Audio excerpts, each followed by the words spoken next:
All right, I think as you're walking over, we'll kind of get rolling a little bit. Appreciate you all hanging on.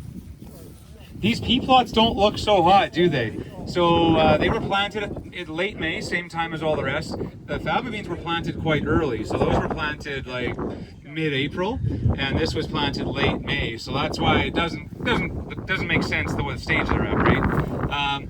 But what I can't quite figure out is why, like in the boost further down, it looks a little bit of not as good as some of the other plots do. The carver doesn't look as good as it should further down as well. And Blair reminded me, like our seed production fields, the boost field looks phenomenal. So our big fields of peas, like Joe, you're looking at them every day, they all look amazing. Yeah, they're phenomenal, and the plots aren't representative. So I guess I'm going to throw all my research out. My research is terrible. Don't listen to us, our plots, our demo numbers or whatever.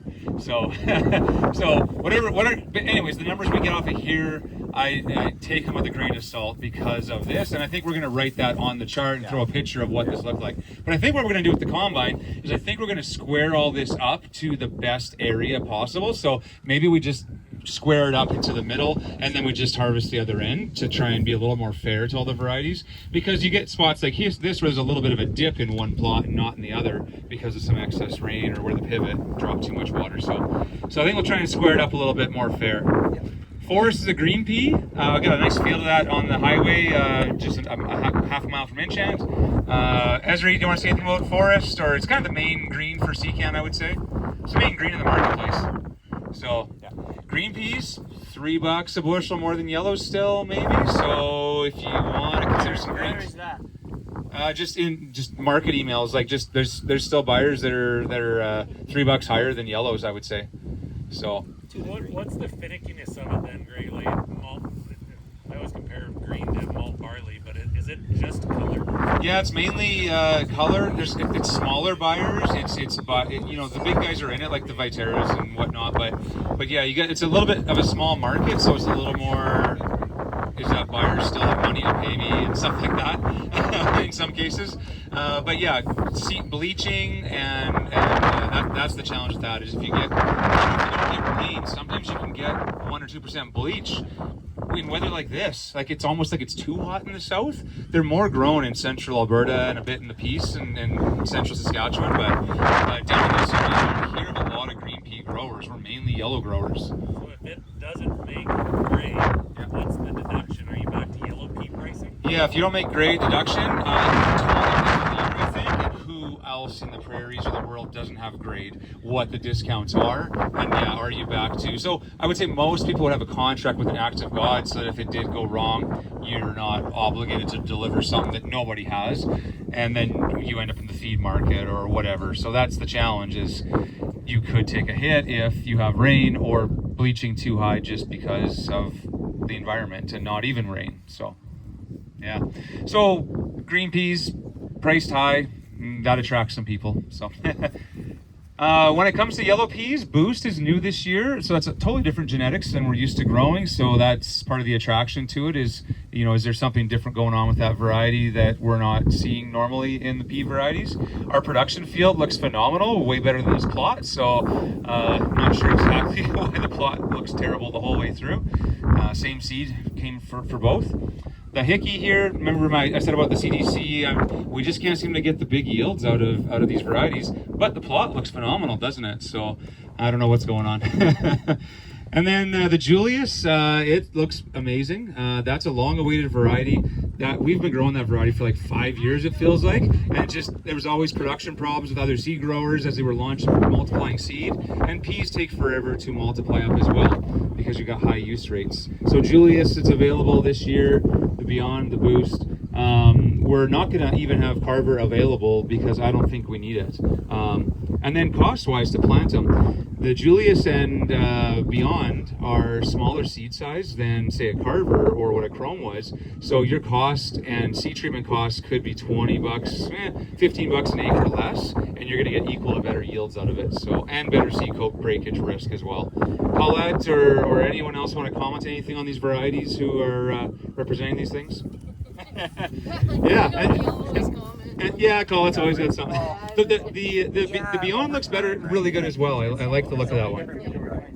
So actually, I was with Cantera when they pulled Beyond out of the same year as the Julius. So, but the one thing I'll say about the Julius, because Mike Harding was talking about fusarium and root rot, is the Julius actually has an MR to the fusarium root rot. So, and so it's a little bit better than, I think Carver's a check, so we'll call it a check, right? So I just thought I'd comment on that. You covered off all the rest of the stuff. So these new varieties, both the Julius and the Beyond, have improved protein that goes with. You still need to get the yield, and they give you the yield, and then you get a bonus protein too as well, even if you're delivering into the elevator. So in smaller seed size, but it does have a really good root rot package on it. So. Not a fan of myces, but Yeah, no aminophase resistance yet. I have a couple customers that the Beyond and Julius kind of had a soft launch this year, so I got a couple customers with both on their farm actually. So I'm excited to learn a little bit about that, and then we've got them our seed production fields nearby because it might be challenging for us to get good information out of these plots. So Green peas yield less than yellow. Green's less than yellow? I don't know. What are your thoughts, Matt? I don't think. I think maybe a touch. Like there's been more breeding on yellow peas than greens, but I feel like a yellow would out yield them just a little bit. First field I'm growing is with Ted here, and I've always said a pea will do what the weather does. Yeah, a pea will do what the weather does. Yeah, heavily dependent on Mother Nature for a pea, it seems like. So I would think you'd be comparable because I always find there's other issues that cause problems for the peas, like more the root diseases, like the fusarium root rot complex, not just aminophyces, with too many times through rotation with a pea. I see that it's more of a risk than anything else. So comparable, the greens and the yellows. Okay. Yeah. So Yes. you can get $3 more. Yeah, until everybody figures that out, and then you'll get like $1 less.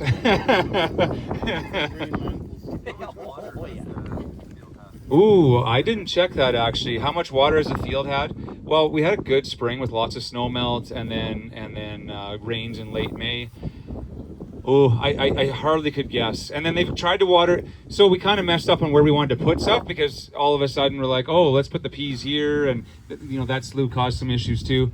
So we weren't planning to, because how do you irrigate a pea plot in a faba bean field and do it properly? So we probably have too much water here, and then the winter plots, and how do you, Joe and I were talking about, how do you try and irrigate it? You really can't do a good job of it. So my plan next year is to have the winter crop plots in a winter trit field or something like that, or winter wheat field, so you can manage it all the same at the same times, and then have a pea plots in a pea field. But yeah, the farming, how do you balance what you need to do from a normal farm situation and what we need on a demo plot situation, because obviously the farm makes money, but this makes money too because we learn so much, and you guys get to see it come side by side. It's important. Any more pea questions? Okay, what we're gonna do, and if you don't have, I won't be offended if you don't come along, but we're gonna walk down this road. If you can't walk that far, maybe Paul, or if it's more convenient, Paul might drive the truck down this side. If you can get through that side, Paul, hopefully it's not too muddy. It's a little bit of mud down there, but if we can kind of walk through, see what you can do. We'll attempt to get down there to the last stop of the day for the oats and the recrop, double crop forages. They look pretty good actually, so it's worth the trek if you don't mind.